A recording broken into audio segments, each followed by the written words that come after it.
Okay, for this project, you're going to start with just like a plain wide pumpkin wood cutout and then 3 paint sticks and a couple of wooden craft sticks. So when I cut paint sticks for crafting, I use my miter shears and I just kind of score on both sides back and forth until I get a clean cut.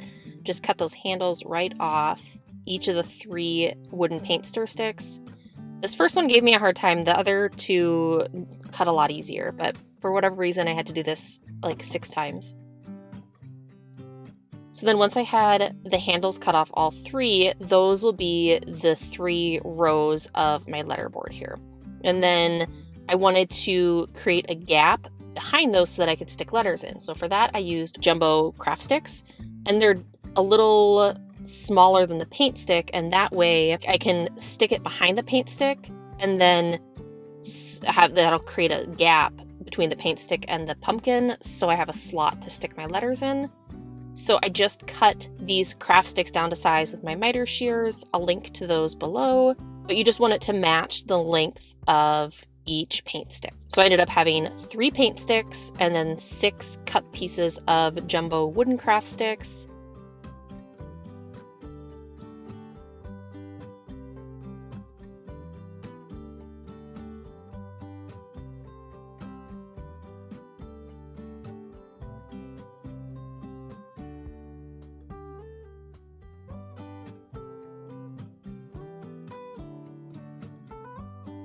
And then it was time to paint everything. So for this, I used my trusty Waverly chalk paint in the color Moss. You could absolutely do orange if you wanted to be a little bit more classic. And then you'll see I'm spritzing this with water as I go here. That's only because my paint is a little bit old and it was a little thicker than I would have liked, so I just gave it a little spritz with some water. But feel free to use any paint you like and then just paint everything. So the whole pumpkin, as well as the front of each of the paint sticks, the edge of the paint sticks, as well as the edges of the craft sticks, just so everything looks finished when it's all glued together.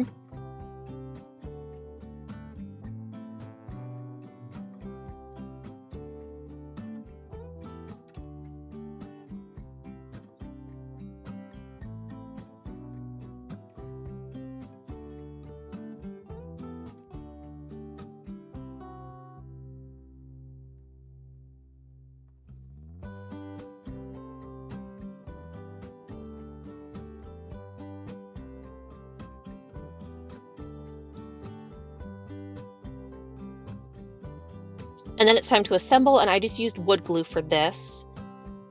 And you're going to layer the popsicle sticks flush with the bottom of the paint stick. And so that's going to create that little gap there, so it's a little ledger for our letters to sit on.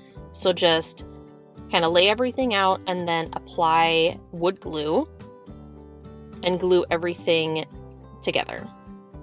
And the nice thing about using wood glue is it doesn't dry right away, so you can kind of tinker with the spacing and make sure everything lines up the way you want it to before you set it aside to completely dry.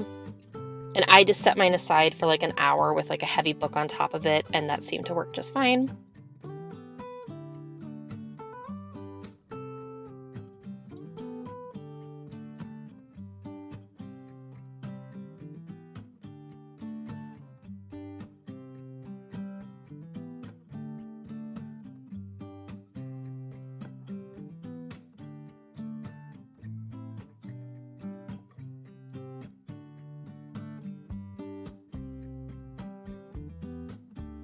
I also embellished the top with a little bow, so I have this twine here that has a little bit of gold detail in it.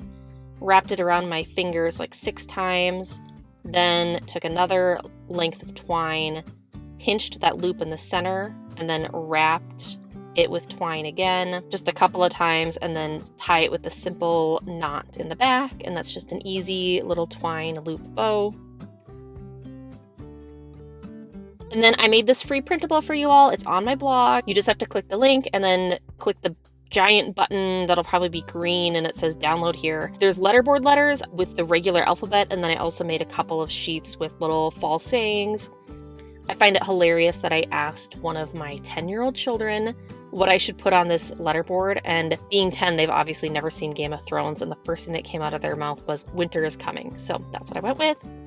but feel free to do any phrase that you like. And like I said, you can just grab this free printable on my blog. I printed this out on brown craft paper cardstock. I thought it looked better, but you could use any color cardstock or even just white cardstock. I don't know if I would use printer paper. It might be a little too thin. I think maybe cardstock is the best way to go here. But that's it, my cute little letterboard craft. And I know letterboards are probably overdone, but you'll have to pry them from my cold dead fingers along with my pumpkin spice lattes and my fall candles. So there you have it. I do hope you enjoyed following along with this craft project. Until next time, happy making.